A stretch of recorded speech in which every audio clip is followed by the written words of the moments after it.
Hello everyone, welcome back our channel post. మా ఇంటి దగ్గర కోదండ రామాలయ స్వామి వారి గుడి అయితే ఉందండి. రేపు సీతారాముల కళ్యాణం జరుగుద్ది కాబట్టి ఆ హడావుడి అంతా మొదలైపోయింది. రేపు కళ్యాణం కాబట్టి ఈ రోజు అయితే పందిర్రాట అయితే నిలబెట్టేస్తున్నారు.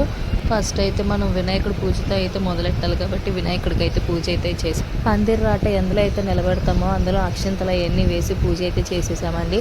తర్వాత నవధాన్యాల్లో పసుపు కొంచెం ఆవు పాలు కలిపేసి నవధాన్యాలు మొత్తం అన్నీ కూడా అక్కడ పూజ చేసాము. పువ్వులు అవన్నీ వేసి పూజ అయితే చేసామండి. అవన్నీ వీడియో తీయడం అయితే నాకు కుదరలేదు. నా చిట్టల్లి ఉంది నా దగ్గర, దాన్ని చూసుకుంటూ వీడియో అయితే కొన్ని సెకండ్స్ తీయడం అయితే కుదరలేదు.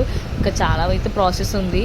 కానీ ఇలాగా పందిర్రాట నిలబెట్టేటప్పుడు నేను ఎప్పుడూ అయితే వెళ్ళలేదండి. ఈసారి మొదటిసారి నేను వెళ్తున్నాను. మా పెళ్ళి 5 సంవత్సరాలైనా మా ఇంటి దగ్గర అయినా సరే కళ్యాణం టయానికి వెళ్ళేదాన్ని, చూసేదాన్ని, వచ్చేసేదాన్ని. ఇలా పందిర్రాట నిలబెట్టేటప్పుడు ఎప్పుడు వెళ్ళలేదు. ఈసారి ఎందుకో వెళ్ళాలనిపించి వెళ్ళి ఎలా చేస్తారు ఏంటనేది అని చెప్పి చూసేసి నేను పాలు పంచుకుని అయితే వచ్చి వాళ్ళు వీళ్ళని ఏమి లేదండి, వచ్చిన ప్రతి ఒక్కరిని చక్కగా రిసీవ్ చేసుకుని వాళ్ళందరితో కూడా పూజ చేయించారు. సో చాలా అంటే చాలా బాగా జరిగిందండి. ఫైనల్గా అయితే పందిర్రాటని నిలబెట్టేశామండి. ఒక పక్క ఈ ప్రాసెస్ జరుగుతుంటే ఇంకో పక్క గుళ్ళో తోరణాలు అవి కట్టడం, పూలదండలు అవి కూర్చోడం, అక్కడ వాళ్ళకి ఆ పని అంతా సరిపోయింది. ఇంకా సీతారాముల కళ్యాణం ఒకటే మనం చూడాల్సిన లైట్, అది ఎప్పుడు ఇంకా కొన్ని గంటలు వెయిట్ చేస్తే సరిపోతుంది, మనం లైవ్లో చూసేయచ్చు.